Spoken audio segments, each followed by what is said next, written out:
Good morning. So welcome back to my YouTube channel. This is Utuboyson. So may share ako sa inyo about this brake system nya ng itong multicab na to. So yan. So ang concern ng customer nito guys ay pag nagpreno tumutunog, tsaka may kasamang vibration to. So ano ba yung dahilan? So ito guys, yan. So napudpud na siya, metal to metal na siya, yan, metal to metal. So hindi ito napansin ng customer dahil sa sobrang busy, may mga importanteng bagay na nilalakad at minsan pumapasok sa trabaho, minsan naman may mga biyahe. So ito napansin niya na nagbabibrate na at saka lumalangit-ngit. So metal to metal na yan, ayan, metal to metal. Dito makapal pa dahil bingkong na yung rotor. So ito yung dahilan kung bakit pag preno ninyo ay nagbabibrate at lumalangit-ngit. Yan, minsan to nag-stack up pa yung piston caliper ito. So ito yung ano niya, rotor. So ito guys, may dotted rust na siya, kinain na ng kalawang. Ayan. So i-check natin yung bearing. So far yung bearing okay naman, yung bearing walang alog, yung bearing. Yan, okay naman yung bearing, walang alog. Yung rotor natin ay medyo kinain na ng kalawang siya. So ang gagawin natin ito, i-replace natin yan manually gamit yung grinder. Paikutin natin to, tapos may grinder dito dahil mahal yung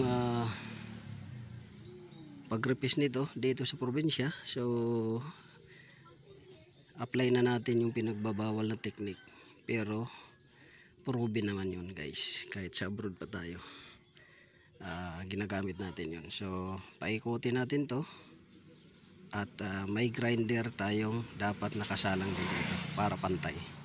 So yun yung gagawin natin para bumalik yung surface niyang maganda. Tapos ito ay adjust natin pabalik dahil lumuwa na siya, nag-stack up.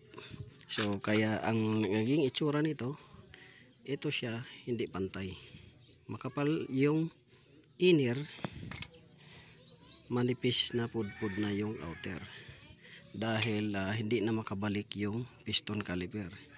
So dahil hindi na makabalik yung piston caliper, hindi na makatras, lumuwa na siya. Ang itutulak niya ng todo itong sa labas. Ito, tutulak niya paloob. Ito, ka-steady lang kasi ito sa loob. Ito yung gumagalaw na umaatras. So yan yung dahilan.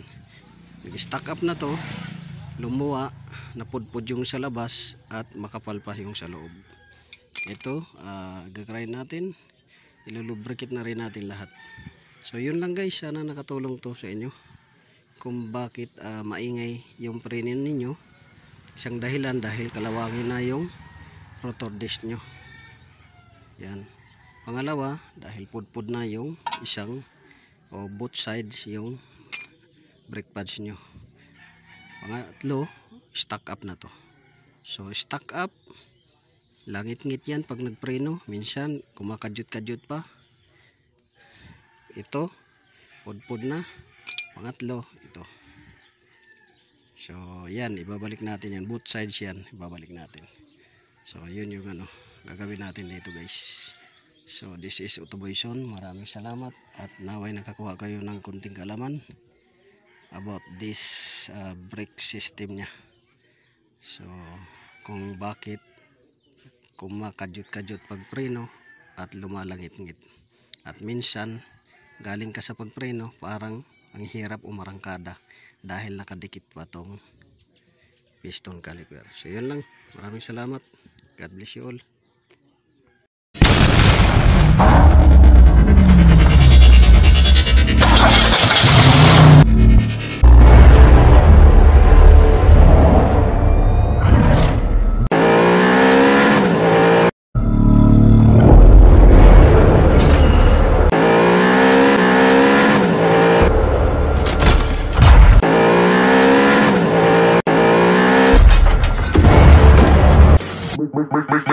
Make